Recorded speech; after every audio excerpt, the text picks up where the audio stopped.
రాష్ట్ర స్థాయి Purohit batting cricket లీగ్లో మీరందరూ కూడా ఈ విధంగా రాజమండ్రి ప్రాంతంలో ఏర్పాటు చేసుకున్నారంటే ఒక విధంగా నాకే నిన్న ఆశ్చర్యం కలిగించింది. కానీ వాస్తవంగా చెప్పాలంటే దుర్గేష్ గారు, వైసీని గారు నా దృష్టికి తీసుకొచ్చినప్పుడు గతంలో జనసేన పార్టీ తరఫున ఒక మంచి ఆలోచనతోటి సమస్యలు అర్థం చేసుకోవాలి. జనరల్గా సమాజంలో మనం ప్రతిరోజు మనం చేస్తున్న అనేక కార్యక్రమాల్లో కొంతమందిని మనం మర్చిపోతూ ఉంటాం. ఆలయాల్లోకి వెళ్తాం, దేవాలయాల్లోకి వెళ్తాం, పూజలు చేయించుకుంటాం. కానీ కష్టపడి మన గురించి, మన కుటుంబం గురించి, మంచి కోరి ఆశీర్వదించే వ్యక్తుల గురించి ఎక్కువసేపు మనం గుర్తుంచుకోం. ఆ సమస్యల పరిష్కారం కోసం మా వంతు మేము కృషి చేద్దామనే ఉద్దేశంతో ఎన్నికల ముందు రాజమండ్రిలో మొట్టమొదటిసారి జనసేన పార్టీతో పాటు మీ ఇక్కడ కార్యక్రమం ఏర్పాటు చేసినప్పుడు ఆ రోజు కూడా పురోహితులందరితో కూడా మాట్లాడదామని ఒక నిర్ణయం తీసుకుని మిమ్మల్ని అందరినీ కూడా ఆ రోజు కలవడం జరిగింది. అప్పటి నుంచి కూడా పవన్ కళ్యాణ్ గారు రాష్ట్రంలో జరుగుతున్న అనేక సందర్భాల గురించి ఎంతో దిగ్భ్రాంతి చెందుతానే ఉన్నాం. ఎప్పుడు లేని విధంగా బ్రాహ్మణ్ కార్పొరేషన్ నిధులు ఏ విధంగా ఈ రోజున మరి కనీసం ఒక పారదర్శకత లేకుండా ఏ విధంగా ఈ ప్రభుత్వం వ్యవహరిస్తుందో మీ అందరికీ తెలుసు. ఇది అటువంటి వేదిక కాదు, నేను మాట్లాడాల్సిన మాటలు కాదు. కానీ నాకు ఎందుకో గుర్తొచ్చినాయి కాబట్టి నేను మాట్లాడుతున్నాను. నేను జనరల్గా ఎవరిని విమర్శించాను నేను రాజకీయాల్లో. కానీ ఎల్వి సుబ్రహ్మణ్యం గారి లాంటి వ్యక్తిని, ఆయన నాకు చాలా సన్నిహితులు, మంచి వ్యక్తి, నిజాయితీగా అధికార యంత్రాంగంలో ఎప్పటి నుంచో పాపం కష్టపడిన వ్యక్తిని ఈ ప్రభుత్వం ఏ విధంగా ఆయన గురించి ప్రత్యేకంగా వ్యవహరించారో చాలా బాధ కలిగించింది. గతంలో మనకి ఐవైఆర్ కృష్ణారావు గారు కూడా ఆ రోజున ఈ ప్రభుత్వానికి, ఈ ముఖ్యమంత్రి గారికి ఆయన నిలబడి అండగా ఉంటాం అనే ఆలోచనతోటి ముందు తీసుకెళ్ళినప్పుడు ఎన్నికల ముందు ఒక విధంగా ఉంటారు, ప్రభుత్వంలోకి వచ్చినా ఒక విధంగా ఉంటారు.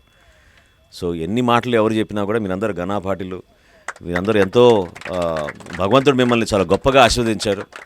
మీ ద్వారా మాలాంటి సామాన్యులు ఆశీర్వదించడానికి మాకు అటువంటి భాగ్యం కలుగుతుంది. కాబట్టి దయచేసి మన రాష్ట్రం ఇంకా ముందుకెళ్ళాలి, మన ప్రజలు ఇంకా ఆనందంగా సంతోషంగా ఉండాలి, యువతకు ఉపాధి కలగాలి. వీటితో పాటు మనందరం కలిసిమెలిసి మన ధర్మాన్ని మనం పాటించుకుంటూ, అందరినీ గౌరవించుకుంటూ, మన దేవాలయాల పరిరక్షణ గురించి కూడా మనం ఆలోచించుకోవాలి. ఆ విషయం గురించి ప్రస్తావిస్తేనే కేసులు పెడుతున్నారు ఈ రోజున. చాలా బాధ కలిగిస్తోంది. దేనికోసం మనం ఇంతమంది మహనీయులు ఎంతమంది త్యాగాలు చేశారు, ఎంతమంది దాతలు ఆ రోజుల్లో వేల ఎకరాలు మరి ముందుకొచ్చి వారి కుటుంబాన్ని కూడా వాళ్ళు విస్మరించి దేవాలయాల కోసం ఆ రోజు పెట్టారు. ఏ విధంగా వాళ్ళు ఈరోజు నివసించడానికి బంగ్లా లేకపోయినా కూడా దేవాలయాల కోసం ఆ రోజున వాళ్ళు స్థాపించారు. దయచేసి ఇవన్నీ మర్చిపోకూడదు. మూర్ఖంగా ప్రవర్తిస్తున్నప్పుడు కొంతమంది పాలకులు వాళ్ళని గుర్తించాల్సిన బాధ్యత మనపైన ఉంది. ఆ విధంగా మన యువత కొంచెం కష్టపడుతుంటే, బాధపడుతుంటే కూడా వాళ్ళపైన కూడా కేసులు పెట్టి 5 రోజులు 6 రోజులు జైల్లో పెడుతున్నారు. దేనికంటే సోషల్ మీడియాలో ఒక పోస్ట్ పెట్టినందుకు. ఇంత అన్యాయంగా దౌర్జన్యంగా ప్రవర్తిస్తున్నప్పుడు వాళ్ళపైన విచారణలు కానీ కేసులు కానీ లేవు. కానీ మామూలుగా టీవీలో వచ్చిన కార్యక్రమాల గురించి, దేవాలయాలపైన జరిగిన దాడుల గురించి మేము ప్రకాశం జిల్లాగా పోలీస్ అధికారులను కలిసినప్పుడు పవన్ కళ్యాణ్ గారు నేను ఆశ్చర్యపోయాం. చిన్న కేసు మీద ఉభయ గోదావరి జిల్లాల నుంచి 4-5 యువకులను తీసుకొచ్చి 5 రోజులు జైల్లో పెట్టారు అక్కడ సింగరాయకొండలో. అర్థమే లేదు. దేనికోసం అంటే ఒక టీవీ ఛానల్లో ప్రసారం చేసిన ఒక ఆర్టికల్ వాళ్ళు ఫార్వర్డ్ చేస్తే దానికోసం 5 రోజులు జైల్లో కూర్చోబెట్టారు వాళ్ళని, పిల్లల్ని. సో ఈ విధంగా ప్రవర్తిస్తోంది. మనందరం కూడా కలిసికట్టుగా ఈ సమస్య పరిష్కారం కోసం నిజంగా నేను మూర్తి గారిని అభినందిస్తున్నాను. చాలా చాలా గొప్పగా మీరు ఆలోచన చేశారు.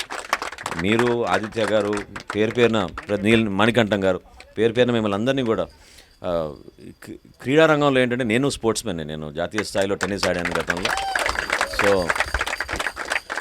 ఒక డిసిప్లిన్ ఆటోమేటిక్గా వస్తుంది. మీకు లేదని కాదు, మేము అందరికన్నా ముందు లేచి మీరు స్వామివారికి మీరు చేసే కార్యక్రమాలు వల్లనే మనం ఈ మాత్రం బతకగలుగుతున్నాం ఈ రోజున. సో అటువంటి సందర్భంలో మీరు కూడా ఫిజికల్ యాక్టివిటీ ఏర్పాటు చేసుకుని, అన్నిటికన్నా ముఖ్యం అన్ని ప్రాంతాల నుంచి అందరిని ఆహ్వానించి ఎంతో చక్కగా కలిసిమెలిసి మీరు ఈ విధంగా మనం ఒక మంచి కార్యక్రమాలు పాల్గొంటున్నాం అంటే అది నిజంగా మా అదృష్టంగా మేము భావిస్తున్నాం. తప్పకుండా అందరం కూడా కలిసికట్టుగా ఇదే విధంగా ఒక సమస్య పైన మనం అవగాహన తెచ్చుకుని పోరాటం చేయాల్సిన అవసరం ఖచ్చితంగా వచ్చింది. దానికి జనసేన పార్టీ నుంచి పవన్ కళ్యాణ్ గారు మీరు ఎప్పుడు అండగా ఉంటారు. మీకు మీ కుటుంబానికి భగవంతుడు ఎప్పుడు మిమ్మల్ని ఆశీర్వదించాలని, ఇదే విధంగా సరదాగా మీరు ప్రతి సంవత్సరమే కాదు ఎవ్రీ క్వార్టర్ మీకు వీలైనప్పుడల్లా ఈ ఒక టోర్నమెంట్ ఏర్పాటు చేసుకున్నట్టు దుర్గేష్ గారు వీళ్ళందరూ కూడా ప్రోత్సహించి మంచి ఏర్పాటు చేయాలని నేను మనస్ఫూర్తిగా కోరుకుంటూ ఈ అవకాశం ఇచ్చినందుకు, నన్ను ఇక్కడ ఆహ్వానించినందుకు పేరున మీ అందరికీ కూడా నేను ధన్యవాదాలు తెలుపుకుంటున్నాను.